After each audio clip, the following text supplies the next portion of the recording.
भाई जो गुरु वचन पे डट गे, कट गे फंद 84 के।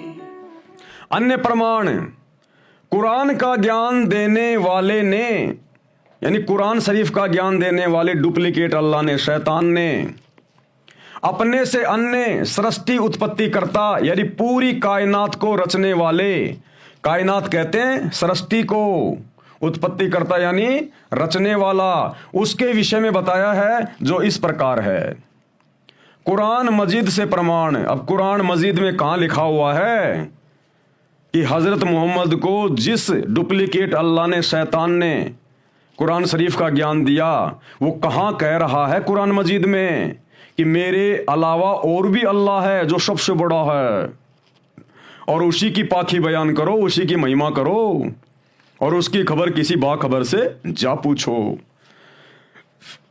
कुरान मजीद से प्रमाण, सूरत फुरकानी, फुरकान 25 आयत नंबर 52 से 59।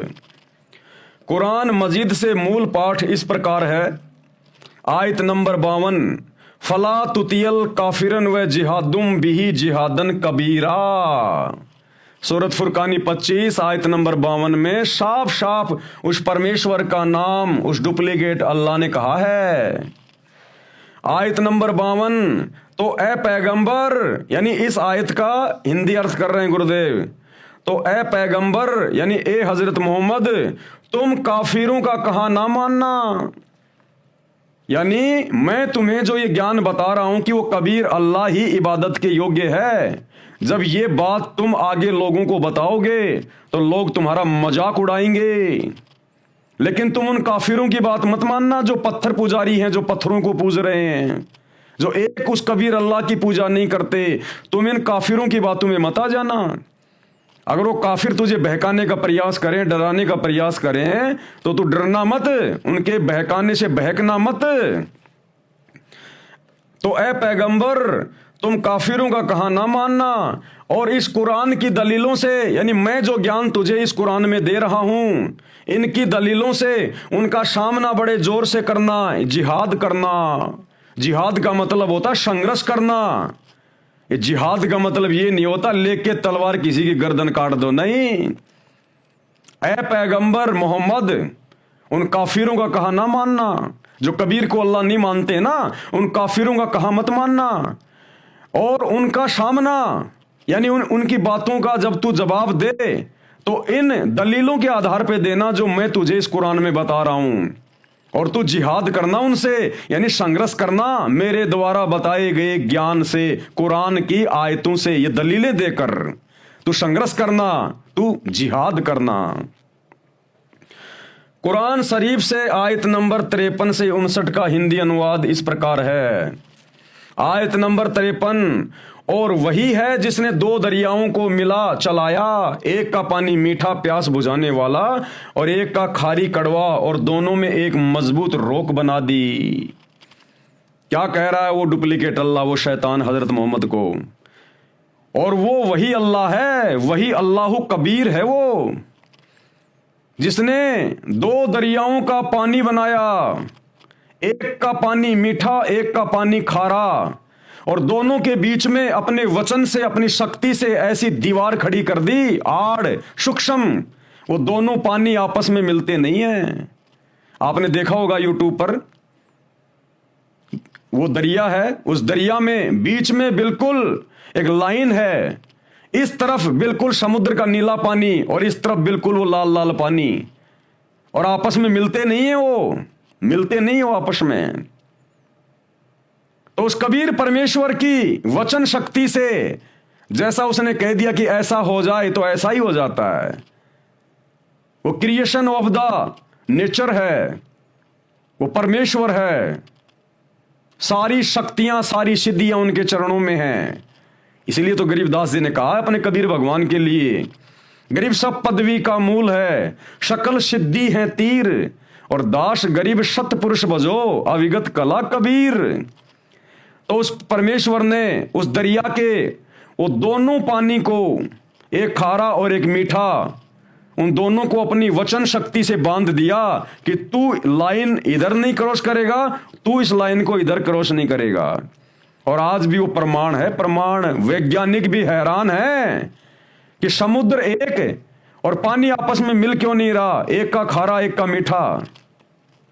तो ये कबीर परमेश्वर सतगुरु रामपाल जी भगवान की वचन शक्ति का कमाल है। ये क्या कह रहे हैं? और वही है जिसने दो दरियाओं को मिला चलाया, एक का पानी मीठा प्यास बुझाने वाला और एक का खारी कड़वा, और दोनों में एक मजबूत रोक बना दी। कौन कह रहा है ये बात? वो डुप्लीकेट अल्लाह, शैतान, हिंदू धर्म में जिसको काल कहते हैं, जिसने गीता का ज्ञान दिया, हजरत मोहम्मद को कह रहा है कि उस अल्लाह की भक्ति कर जो इतना समर्थ है, इतना शक्तिशाली, इतना रुतबे वाला है। आयत नंबर 54 में क्या कहा है? और वही है जिसने पानी की बूंद से आदमी को पैदा किया कि ए हजरत मोहम्मद, इंसान को मैंने पैदा नहीं किया, उस कबीर अल्लाह ने पैदा किया है। उसी ने पैदा किया इंसान को पानी की बूंद से, यानी स्त्री और पुरुष के शारीरिक मिलन से जो रज और वीरज का स्राव होता है, उस पानी की बूंद की बात हो रही है कि स्त्री और पुरुष के संभोग करने से, आपसी उनके मिलन करने से जो संतान उत्पन्न होती है, जो बच्चा पैदा होता है, उस पानी की बात हो रही है कि जिसने पानी की बूंद से इंसान को पैदा किया, फिर उसे साहिबे नशब यानी किसी का बेटा या बेटी और ससुराल वाला यानी किसी का दामाद बहू बनाया। और तुम्हारा परवरदिगार कौन कह रहा है? वो डुप्लीकेट अल्लाह। अरे मुसलमान धर्म के भाई और बहनों, अगर वही वास्तव में अल्लाह होता जो हजरत मोहम्मद को कुरान की आयतें दे रहा है, कुरान का ज्ञान दे रहा है, तो किसी और के बारे में फिर क्यों बढ़ाई बयान कर रहा है? वो तुम्हारा अल्लाह किसी और अल्लाह के विषय में क्यों उसकी बढ़ाई कर रहा है? तो कम से कम विचार करो, सोचो, थोड़ा दिमाग पे जोर डालो। क्या कह रहा है वो डुप्लीकेट अल्लाह? और तुम्हारा परवरदिगार यानी वो कबीर अल्लाह, बड़ा भगवान, और तुम्हारा परवरदिगार हर चीज करने पर शक्तिमान है, यानी साहिब से सब होत है, बंदे से कुछ नहीं, वो राई से पर्वत कर दे, फिर पर्वत से राई। कह रहा हो तुम्हारा परवरदिगार, तुम्हारा साहिब, तुम्हारा सतगुरु, तुम्हारा भगवान, वो अल्लाह कबीर, वो कुछ भी करने में समर्थ है। मौला जल से थल करे और जल से थल कर देत, और साहिब तेरी साहिबी शाम कहूं के सवेत। सतगुरु जो चावे सो कर ही भरम पड़ो मत कोई, सेऊ धड़ पर शीश चढ़ाया पाछे करी रसोई। तो ये अपने गुरुदेव भगवान के विषय में पूरी महिमा बयान की जा रही है। आयत नंबर 55, और काफिर अल्लाह के सिवाय ऐसों को पूजते हैं जो न उनको नफा पहुंचा सकते हैं और न उनको नुकसान पहुंचा सकते हैं।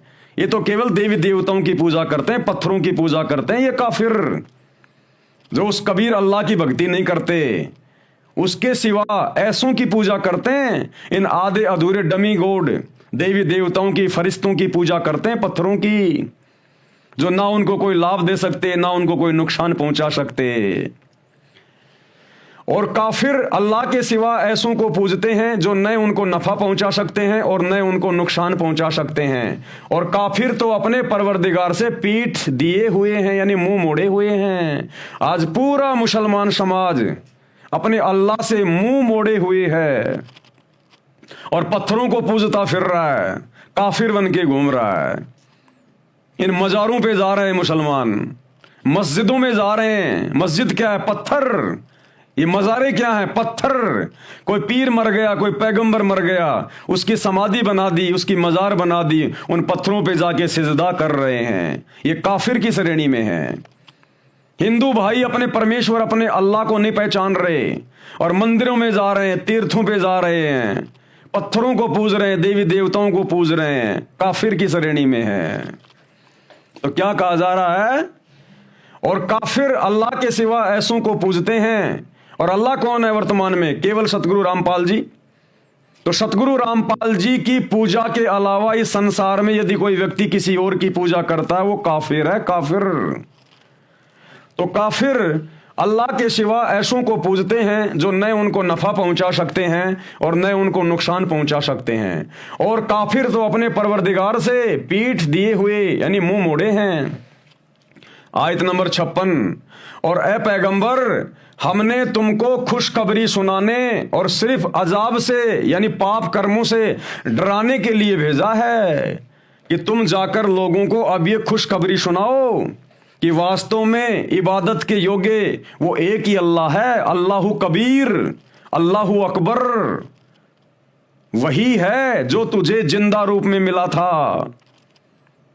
जाकर लोगों को ये खुशखबरी दो कि पत्थर पूजना छोड़ दो, काफिर की श्रेणी से बाहर निकलो और अपने अल्लाह कबीर की पूजा करो, जो मुर्शिद रूप में, संत रूप में धरती पे आता है।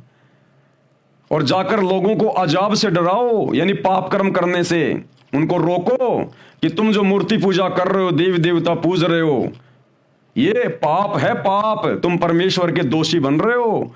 उस एकमात्र परमात्मा के अलावा जिसने सबको बनाया, सब कुछ रचा, केवल उसी की पूजा करनी चाहिए, इबादत करनी चाहिए। और उसके अलावा जो तुम मंदिरों में, मस्जिदों में, चर्चों में, गुरुद्वारों में धक्के खा रहे हो, भटक रहे हो, पत्थरों को पूज रहे हो, देवी देवताओं को पूज रहे हो, भूत भैरव को पूज रहे हो, कहते ये सब छोड़ दो वरना तुम अपराधी बन रहे हो उस परमेश्वर के। तो लोगों को जाकर ये खुशखबरी सुना कि अल्लाह कौन है और किसकी इबादत करनी चाहिए।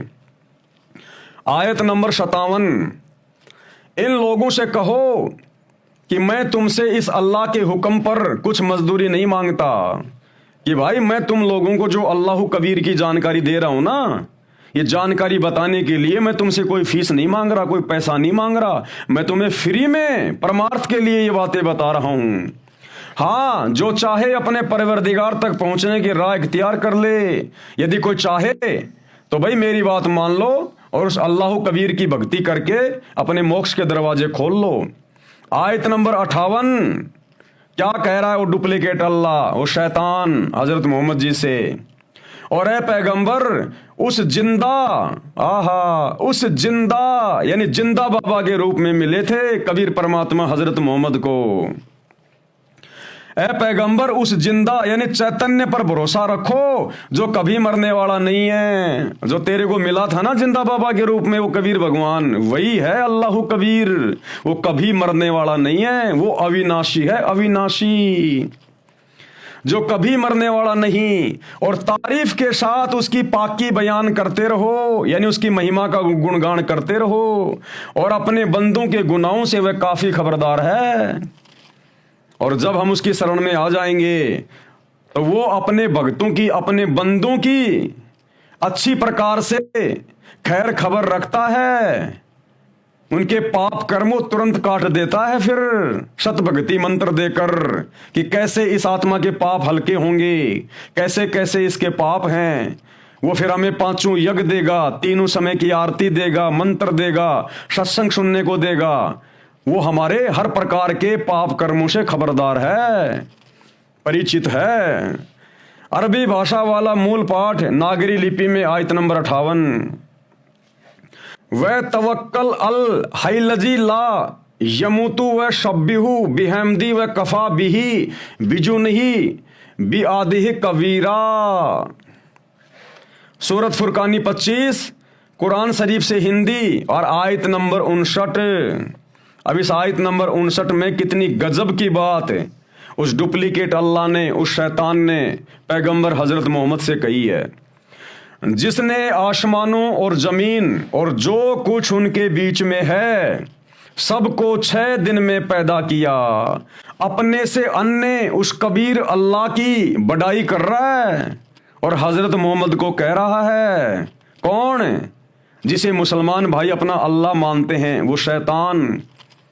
अगर वही अल्लाह होता तो यहां पर किसी और के बारे में नहीं कहता कि जिसने 6 दिन में आसमान और धरती के बीच में जो भी है उसको बनाया और 7वें दिन तख्त पे जा बैठा। अपने से अलग किसी और समर्थ अल्लाह के बारे में बता रहा है, वो है अल्लाह कबीर जो संत रामपाल जी के रूप में धरती पे प्रकट हैं। क्या कह रहा है? जिसने 6 दिन में पैदा किया और फिर तख्त पर जा विराजा, वह अल्लाह बड़ा रहमान है। यहां पर साफ साफ लिखा हुआ है खबीरा, वो अल्लाह कबीरा है, कबीरा कबीर है। मुसलमान धर्म के भाइयों ने यहां पर कबीर का अर्थ कर दिया बड़ा, कुछ भी कर दो वो तो है ही बड़ा भैया। वह अल्लाह कबीर है, रहमान है। तो उसकी खबर किसी बाखबर यानी इल्म वाले से पूछ देखो। कुरान शरीफ का ज्ञान देने वाला डुप्लीकेट अल्लाह शैतान ये काल हजरत मोहम्मद से कह रहा है कि वही है एकमात्र पूजा के लायक, इबादत के लायक, और उसकी खबर मुझे भी नहीं है कि वो मिलेगा कैसे, उसकी सच्ची भक्ति के मंत्र कौन से हैं, ये खबर मुझे भी नहीं है। कहते हैं इसकी खबर तो तू किसी बाखबर से जा पूछ जो जानने वाला है। यही बात इस शैतान ने, इस काल ने गीता का ज्ञान देते समय श्री कृष्ण जी के शरीर में प्रवेश करके अर्जुन को कही कि अगर तुझे सनातन परम धाम प्राप्त करना है, जहां जाने के बाद भगत कभी लौटकर इस गंदे संसार में नहीं आता, जन्म मरण में नहीं आता। गीता अध्याय 18 श्लोक नंबर 62 में कह रहा है, और फिर अध्याय 4 श्लोक 34 में कह रहा है कि उस समर्थ परमेश्वर की, उस अविनाशी परमात्मा की जानकारी किसी तत्वदर्शी संत से जाकर पूछ। इस शैतान को नहीं पता, इस काल को नहीं पता कि वो कैसे मिलेगा, सतलोक के दरवाजे कैसे खुलेंगे।